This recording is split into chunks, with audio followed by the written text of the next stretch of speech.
fairy school dropout. And there is about 12 chapters, so I'm going to read about 2.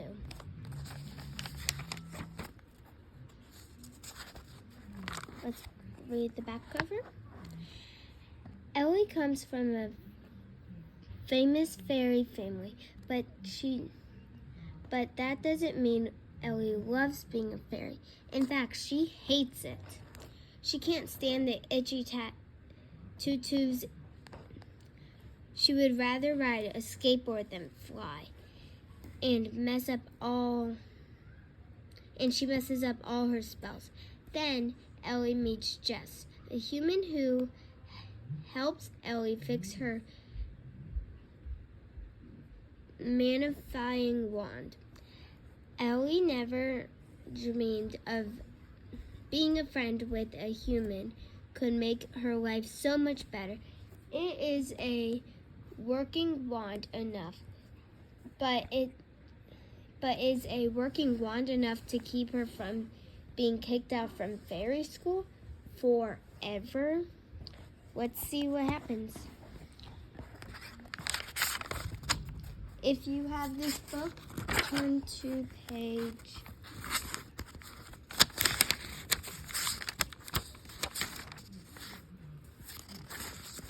1, chapter 1.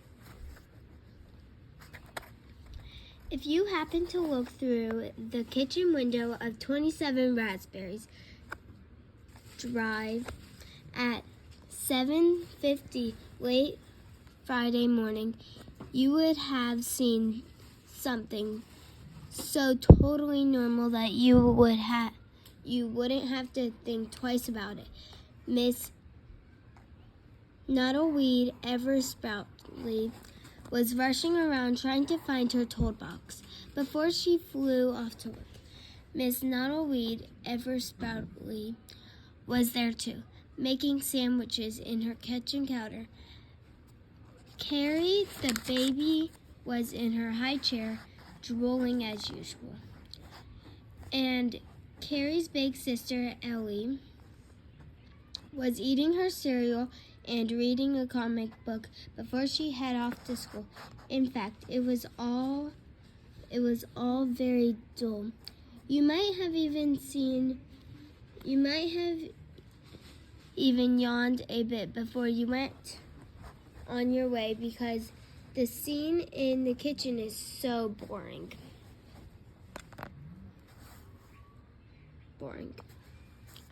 Maybe you would told yourself that you really should stop staring into people's windows because they never saw anything interesting anyways. But if you have been a little bit more patient and stayed looking in the window a little longer, you would have seen something very strange starting to happen. Not the sorts of things that happens in an average house. Hold a breakfast time at all. At 7:50, Ellie's cereal bowl began to quiver.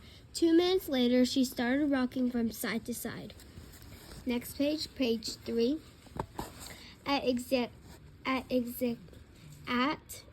exactly 8 o'clock, the cereal bowl hopped around the table 7 times, splashing milk around as it did. Ellie tried to pin it down with her spoon, but the bowl kept sliding out of her way.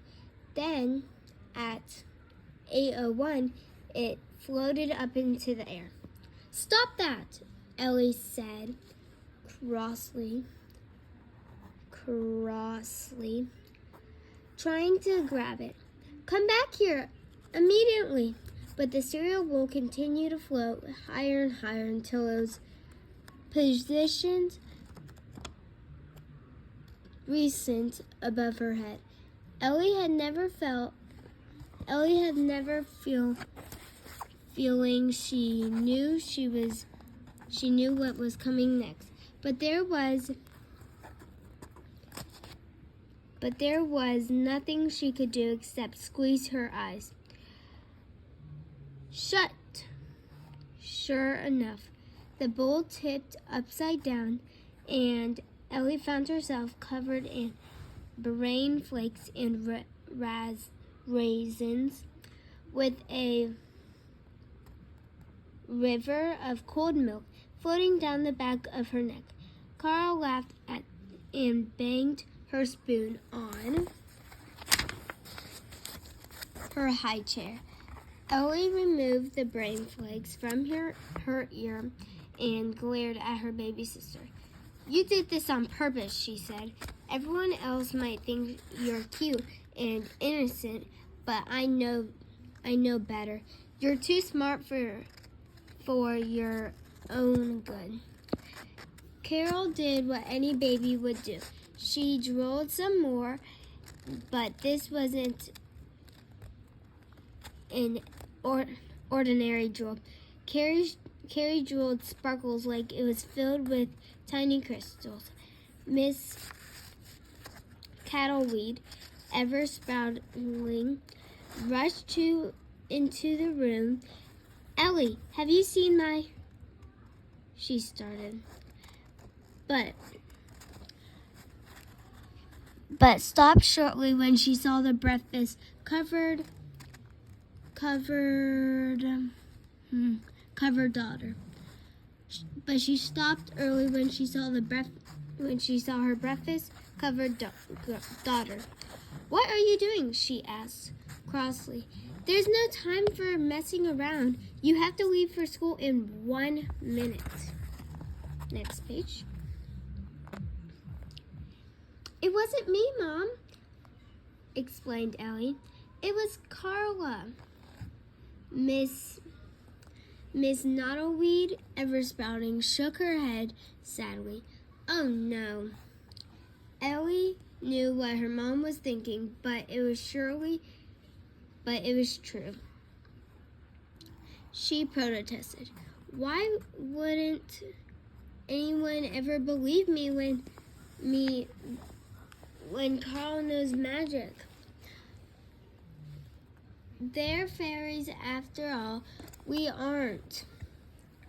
We're supposed to do stuff like that." It makes her grumpy that no one ever believed her. To make matters worse, she could feel a cold, mushy brain flake on the side of her back. Ellie's mom sighed. Carol's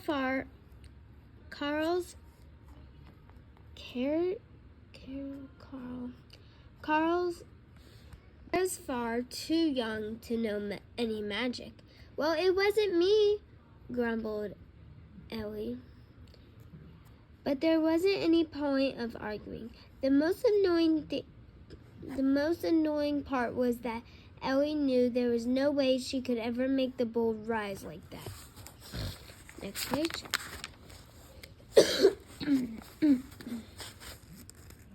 Even though she was much older than Kira, and she was already once, and she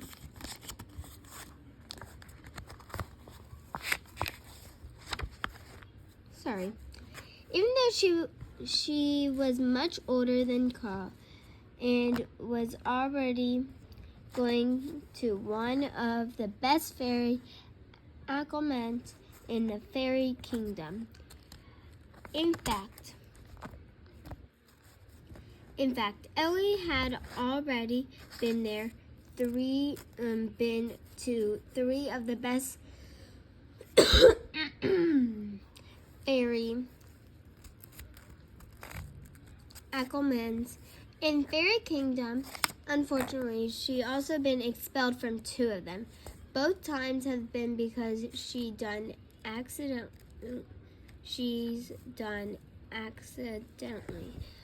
Although no one believes her, that the problem was she keeps coming from a famous fairy family. Everyone assumes right here. Everyone assumes that you know exactly what you're doing when it comes to magic. Ellie whispered was prepared to admit that the first time she got thrown out of school was because of something silly she did. She drank the drinking fountain at Dowley Grove School was broken, so Ellie had jammed her wand onto the bottom to make it work. It did the trick.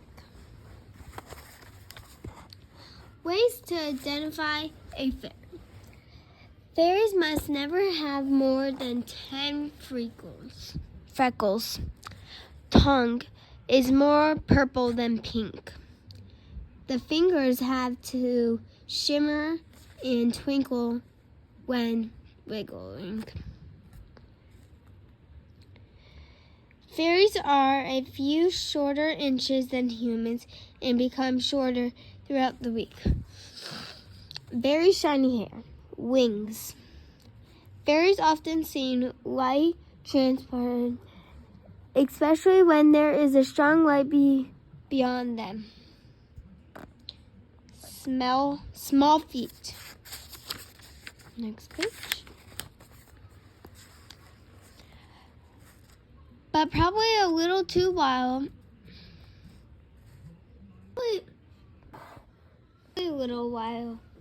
Probably a little too wild.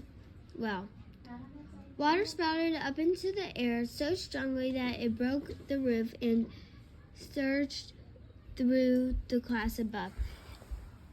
Ellie still thought it was unfair that she got blamed because of her teacher happened to stand exactly underneath the water as it was bursting through. Miss Pinkleberry has been lifted by the water through the ceiling of the class. The wet fairy finds it difficult to fly, so poor Miss Pinkleberry, it was forced to bounce up and down on the jet until someone rescued her. At Crystal Dell School, the problem had been because Ellie caught Florius. Florius is like a virus, except it affects the wings and makes anyone who catches it fly backwards. Unfortunately, the high qualities and forewarned. The whole school, including the teachers, were all flying backwards and bumping into each other.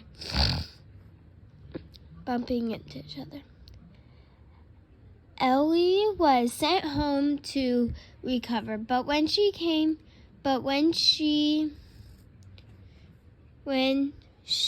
was well again, the head of fairy suggested it might be best for Ellie to find another school. Ellie thought this was mean. She hadn't meant to catch the Florius after all. Now she was at her third school, the Mossly Blossom Academy for Young Fairies. It seems it hasn't taken a lot of effort by her parents. It has taken a lot of effort by her parents to convince the school to take her in. Madame Slangwheel, the head fairy, had already been warned about Ellie. This is your last chance, her mother warned Ellie on her first day. No other schools will accept you if you're thrown out again. And then you'll never get your fairy license. Ellie promised to try hard, and she was trying. It was just that thing didn't always go the way she planned. Get changed, Ellie, said her mom, and Ellie struggling upstairs. And don't forget your wand, she called after her. Oh no. Ellie scrambled around in the pile of her clothes until she found her wand. There was a great big dent in her handle. Ellie gave it a little shake and turned it on. The wand played its usual startup tune, but it sounded a little weird. The star at the top was dim, too. Ellie shook it again, and the wand made a sound, like a kitchen whose tail has been stepped on. Great! The last thing Ellie needed was a wand broke down on top of everything else. Ellie, it's time to leave, called out Mrs. Noddlewild Eversprouting. Ellie tried her hardest to brush the Ellie tried to quickly brush the cereal out of her hair and pull on the clean school uniform. In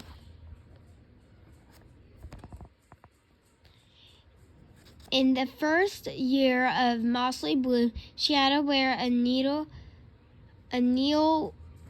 lank blue baby blue tutu, and there was also a wreath of flowers above your head, and soft blue slippers with big blue bows for your feet. Ellie hated the uniform. She hated the itchy tutu, and she hated the scrunchy wreath. But most of all, she hated the stupid shoes with the dumb floppy blow. Ellie slipped into her new Ellie's slipper was now splattered with milk. She took them off and pulled the favorite red boots into stilled. Much better. Her mom called again impatiently. Come on, Ellie. Ellie grabbed her skateboard and shoved it into her backpack before dashing downstairs. Her mom gave her a quick hug and a wet kiss as she was rubbing out the door. Okay? We're just going to do page 12 and then stop here. And tomorrow we'll do chapter 2 and chapter 3. So, good. No. Be good, she said. Of course, Ellie replied, hopping her mom like she wouldn't look at her feet, and fly with the fairy flocks this morning. Okay, called Miss Nettleweed, ever sprouting as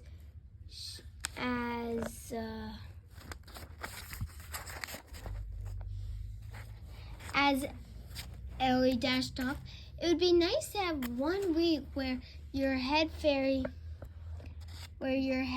didn't call me about some rules you have broken. See you later, Ellie called from over her shoulder.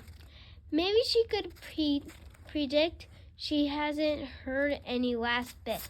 So that was chapter 1, and tomorrow we're going to do chapter 2 and 3. So you better be on the move on YouTube so you'll see that chapters.